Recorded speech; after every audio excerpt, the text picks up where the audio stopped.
Hello YouTube viewers, it's me Russ Shaw with another vinyl adventure video. A few videos ago, I shared this where we had some car trouble in Seattle, and some of you may be asking, what was your haul, right? What records did you get while you were at Fat Cat and Daybreak Records? Another stop at Daybreak Records. And Fat Cat Records haul.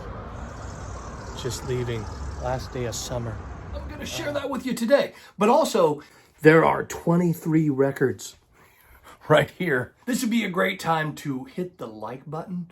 It's kind of the human thing to do if you're actually a human person with eyeballs on this watching this. The machines can't do it. And it just takes you a second. Hit that like button. Appreciate you so much. And subscribe if you're new. Welcome, vinyl community people. This is not just about sharing our haul as much as it's also about high vinyl prices. That's some talk in vinyl community about that lately. It's getting expensive to collect records, especially from labels like Speaker's Corner here.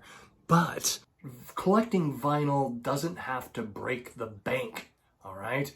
Most of the records, especially that you see here, are from these two stores, and you're gonna find out why. Getting into it, some of you may be wondering about this. This is my big screen TV. I got some wires hanging. Normally I don't know, I just left it. It's behind this thing here, so it's fine. But I have a whole playlist of these. My wife and I'll put these on while we listen to records. It's just abstract stuff, like psychedelic images going on the screen, movement. There's a bunch of them. So I'll put a link to the playlist in the description there if you want to check those out. But we have our whole, like, our entertainment center here. This was $100. We bought this new, maybe a little more than $100 when we bought it new. Yeah, it's not the greatest for playing records. I did a diamond tip upgrade, all right, and put, there's actually a link in the description for that too if you want to upgrade these, because they come with a ceramic needle, like a red tip ceramic cheapo needle that you'll get in these and the Crosleys and, you know, your cheaper record players. And then over here we have the Techniques, like 1980, 81. This thing is beautiful. It plays our new records and records that are in really good, pristine shape.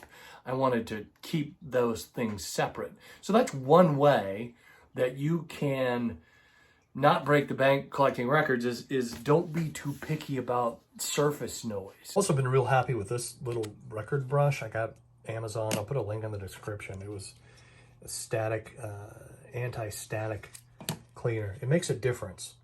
I was amazed for, like, I don't know, $10 or whatever. I like surface noise, right? I mean, that's just me. It's nostalgic for me. Putting on a record, hearing some cracks and pops, I don't have a problem with it. Unless it's new, of course, right? If I buy a new record and I spend more than, you know, $20 on a record, it better sound good. So I have bought a few records that didn't sound the greatest that I played on this machine, and I was disappointed.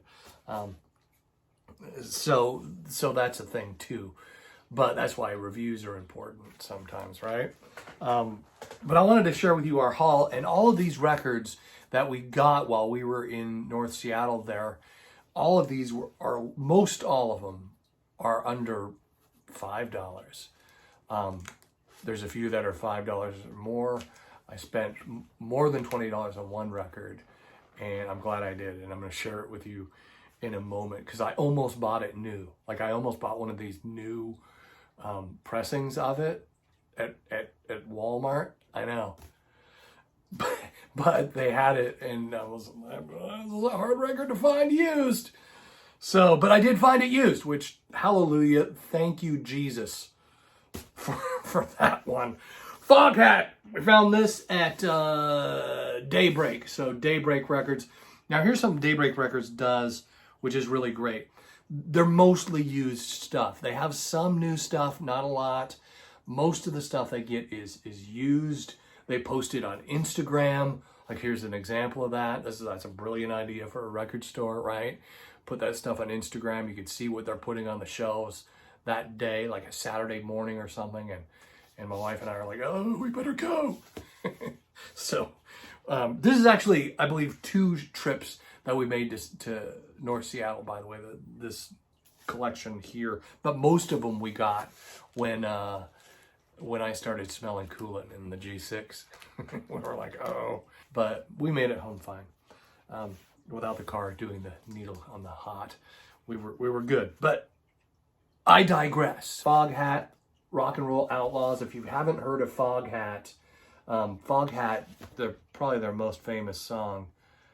Slow ride. Take it away. Right? Slow Ride. This does not have Slow Ride on it, by the way, but this is a great album. Fog Hat, you get a taste, you get an appetite, you start to, you taste some of this music and you're like, ew, I want some more of that. This is a good platter to put on your table, so to speak. I found this. This is another one, $2. Lou Reed's Street Hassle. That's another thing. Again, going back to Daybreak Records, what they'll do is they'll do this $2 bin, but if you buy 3, then it's $5. So it's 1 record for $2, or 3 for $5, or 6 for $10, right? That's a great way to go. So I love going through the $2 bin and found this one. It's not my favorite Lou Reed work, all right? Lou Reed is another one that you get an acquired taste for, sort of like coffee, especially his 80s stuff. Transformer is just an amazing album. I have that album too, but that's his best. It's still his best work, man. But this stuff here, I like it. I spin it. It's good. It's very New York City, man. This guy, Eddie Murphy, was like, do you think you look like Joe Piscopo? We watched the second VMAs, Video Music Awards, and he was on there. This album was released, 1978? Okay, but it looks very 80s. I don't know. It's Lou Reed, all right? He made a lot of albums. My bad. 78. Okay, so Pat Travers. I already have this album, but this is a much better copy. This is in really good condition. The vinyl looks great. I was like, I gotta get this. If you haven't heard Pat Travers, this is some of his best work right here. Put that in your Spotify playlist thing. Pat Travers and Pat Travers Band is just underrated, man. These guys opened for Rush, all right? Pat Travers, just amazing guitarist, Canadian guitarist, rock and roll guitar player. So I got this one for the $2, 3 for $5, and I also got this one. So here's another one, Pat Travers putting it straight, and there he is in the principal's office with Marshall stacks and a guitar. Just a great record, a great artist, a great underrated artist. You'll see this guy in some of your bargain bins, but I challenge you to, again, pull him up on your, here.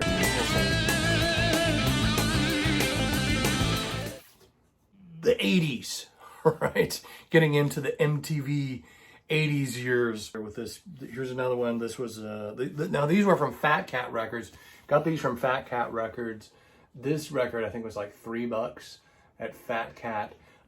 This is the Fabulous Thunderbirds, and the Tough Enough was a huge hit for them, at least on MTV.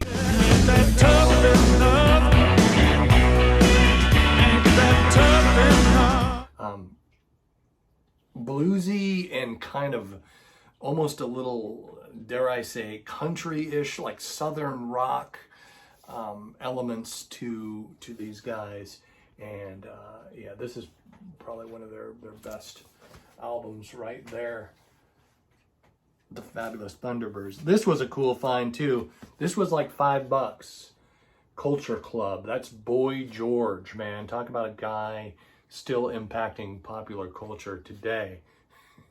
Good old Boy George there. Some of you don't know. Do you know what I'm talking about? Comment in the section below if you don't know who Boy George is. Like, I don't know. Is that an 80s thing that I grew up during that time? But he's been doing some stuff lately with other artists. He's been on some reality shows. I guess he lived with the Kardashians or something like that. So Boy George is still present. Karma Chameleon. It's his biggest hit that was on this record. Karma Chameleon. I like the punk cover by Me First and the Gimme Gimmes. Supertramp found this record in 1982. This was right after Breakfast in America, which came out in 1979. And this is a follow-up to that. And it's okay. It's not as good as Breakfast in America. Breakfast in America is amazing. Again, if you haven't heard of Supertramp, they were covered by Gym Class Heroes. I'm gonna play a few seconds. Supertramp, awesome stuff. I have that record, so it's part of my Supertramp collection. That's their 7th studio album by the English rock band. Here's another underrated band, which you may see in the bargain bin every so often. 38 Special, another kind of southern rock, bluesy. I don't know. They're interesting. Their sound. Very 80s. All right, it's another 1982, 83 release.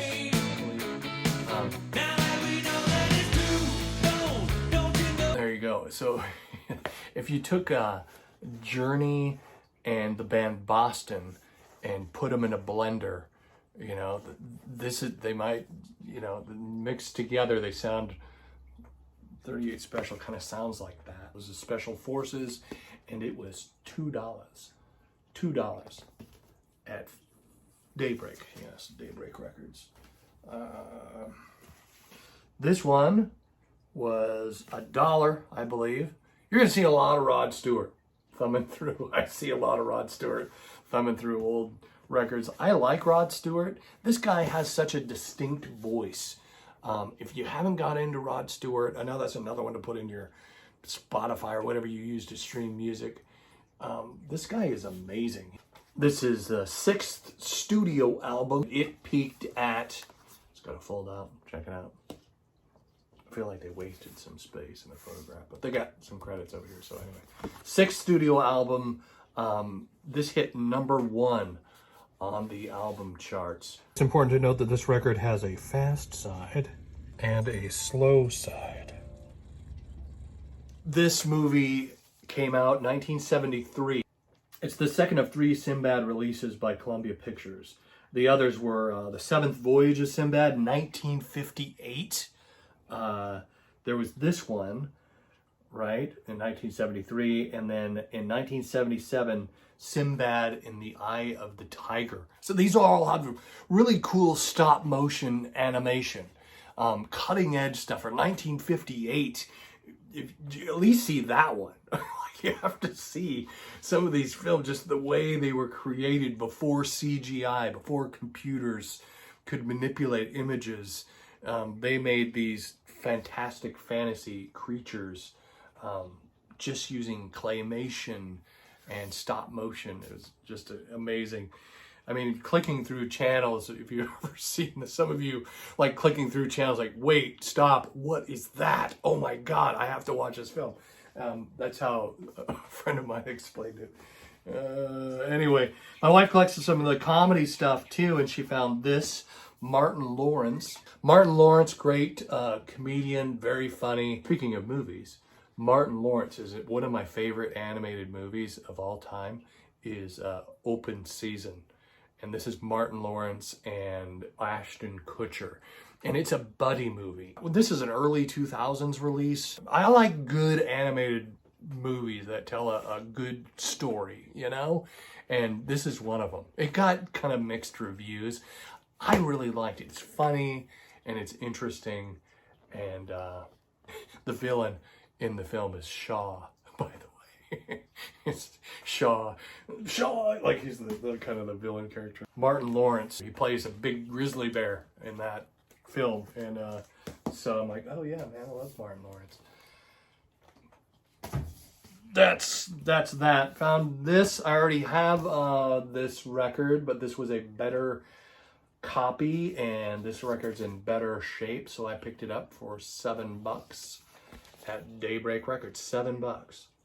All right, $7. That's less than $10. Are you kidding me? Are you freaking kidding me? With the high prices, some of these record stores. Bob Dylan, John Wesley Harding, Bob Dylan, amazing, $7. It's awesome. Like, how do you go wrong with that? That's not expensive at all. Here's another one. This is The Who, Hooligans. This is like a best of double LP. And I like it. Can't explain. It's got Squeeze Box, like that remake. Bubba O'Reilly, Behind Blue Eyes. Behind Blue Eyes. Just best of. Great stuff. The Who. I like it. I bought it. $5. Can't go wrong. Now here's one that I almost bought while we were in Phoenix, wearing my the In Groove shirt. While we were at Phoenix, I spent some money. My wife and I both spent some money in Phoenix. And this is one that they had there. This is also one they had at Silver Platters that I almost bought new. And I'm glad I held out because I found this. Boom. At Daybreak Records. This is the last... so we're, in our collection we have all of the Doors albums with Jim Morrison, at least all the studio albums. And this is one we were missing. And I found it, Daybreak Records. For how much, you ask? How much do you think this record? And it's in good shape. Like I'm playing it on this machine. All right, not on this machine. It'll play on this machine. $15. I got this for $15. Early pressing. It's got some ring wear. It's in great shape. It plays good. I'm happy with my purchase. Here's a rare one I got at Daybreak Records, and I spent $10 on it. Nazareth. Anybody know some Nazareth out there? Who knows Nazareth? Now you're messing Blank, right? Not gonna say it. Gonna flag me. You can say it, Russ. Son of a bitch. That's how the chorus goes of that song. Now you're messing with it. And of course there's cowbell going, right? That's probably their most well-known song. Razamanaz was another song of theirs. I don't believe that song is actually on this album. This is a, I guess it's a promo. It has a white label, A&M Records.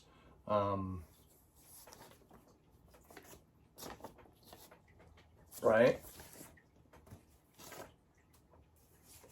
Bad boy, sold my soul, too bad, too sad, broken down angel, right for free, A&M mini catalog of records and tapes. There's a little, you can write them for free. Well, thanks, A&M, appreciate that. So generous of you. Alcatraz, Vigilante Man, Woke Up This Morning. White label. I'm gonna have to put that in a better sleeve. Now here was a couple of other really good finds that were under $10. Running with the Pack, 1974. Amazing. This is a great Bad Company album, and hard to find. Used or new. I don't think it's in print right now. I've never seen it new. I have seen this one. This is the debut album. That one was 1976. That's their third studio album. This is the debut album. Bad Company. Swan Song Records. English hard rock band. Bad Company. Just awesome. Bad Company. Till the day I die. Five Finger Death Punch does a great cover of that. Limp Bizkit covered it too, and they had a speaking spell for whatever reason. Their best, most known song is a song that's titled after the band too. Like, how cool is that? Swan Song Records, same folks that produced Led Zeppelin, Atlantic Records Corporation, Swan Song. Amazing. Bad Company. This was a great find. How much was this? It was $5. I kid you not. $5. And look at the shape it's in. This was Fat Cat. I got this at Fat Cat for $5. Boom. Almost positive I got it at Fat Cat. I'm pretty sure. I took the sticker off that one. Here was a great one. We almost left before I got this record. I saw one on the wall. I'm like, oh, I've been looking for that record. He's got, I got one. I gotta find it. I was gonna put it out. Frank down there at Fat Cat Records. Boom, Let It Bleed. I mean, this album, I played it.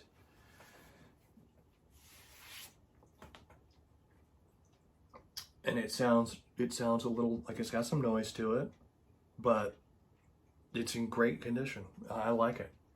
No, it's not going to be played on that turntable.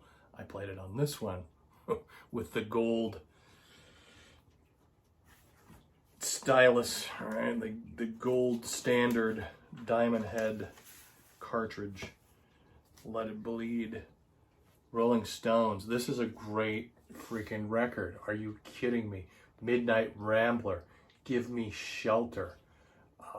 Just amazing song. You can't always get what you want, but if you try sometimes, you'll get what you need.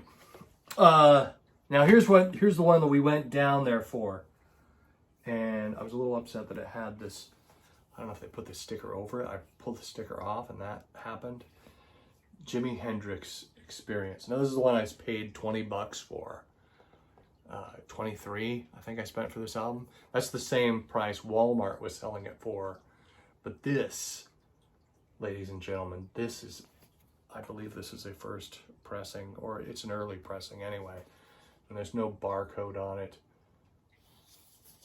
There's the guys. It's in great condition. It plays on this machine, all right? It's in that good a condition. For $20, it better play on this machine. Right? I wouldn't have bought it. But, oh man, this is part of completing our Jimi Hendrix collection, as we are all big Jimi fans. A couple of other cool things we got at Fat Cat. I shared this in the last video. This is they just had a bunch of like cool music memorabilia, magazines and papers and things like that. This is the Pink Floyd World Tour for a Momentary Lapse of Reason, 1987 tour book, which is really cool. And then these were $1, by the way. I got these for $1. The Beatles, 26 Days That Rocked the World. And these are all the birth of Beatlemania. And it is a record of news articles from those 26 days. Check that out. San Francisco Chronicle, the Seattle Times, even the Tacoma News Tribune, San Francisco Examiner. Fans swoon for the Harry Idols. Harry Boys, The Riddle of 64. Ringo's Lap. Here's Shirley Temple's daughter is hanging out with a Ringo star. Las Vegas Review Journal. They just made headlines everywhere they went on this tour. Indianapolis Times. Just really cool. Glad I found that. That's awesome. I'm a Beatles fan. Less than $300 for all of our stereo equipment in this room, and it sounds amazing. I do want to get a couple better speakers in the back. I've got Yamaha speakers in the corners here. There's a picture. We had a remodel, so to speak, in 2006, and I put speaker wires in the walls before they put the drywall up so that I could run the stereo, right, and have the speakers up in every corner. They got like cushiony stuff behind them so they don't rattle or make any noise or interfere with the sound. Found this is a big subwoofer, Yamaha subwoofer, $5 at a thrift store. I mean, some of these places, I don't know what they got, right? Or people just don't buy stereo equipment at thrift stores very often. I don't know. Not including our record collection, of course. But this we bought used. So this is our Pioneer system. It was $100 used. We found it on OfferUp. We plug our HDMI into it. You know, we have our computer over here, our laptop plugged into it. That's how we watch YouTube videos, by the way. You watch concerts on YouTube, and we put it on the big screen, and it sounds amazing, looks good, depending on the concert, right? We love doing that. And again, and that was a cheapo laptop. It was like $400 new, you know? So yeah, you don't have to spend a lot of money. You don't have to go broke, you know, trying to, I don't care about impressing my friends. I don't care if you don't like my system. That's what's punk rock about me, is too many people get caught up in keeping up with the Joneses or whatever metaphor you want to use. I'm me. This is our house. I could give a rat's ass what people think about my taste in music or my collection of stereo equipment or my blue collar background, all right? Whatever, it's fine. And that wraps it up. Like if you enjoy this video, subscribe if you're new.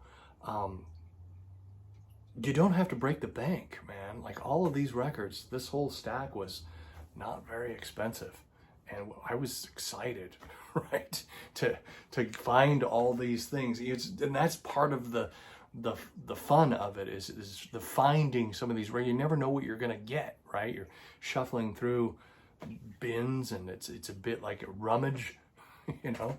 You're going through stuff and finding things, and it's amazing some of the finds that you get, especially when they're cheap, you know? I avoid record stores that charge too much. It's part of why I don't go to the one in our city. We do have one, and every time I go there, things are just too expensive. So I spend the extra gas and drive to Seattle.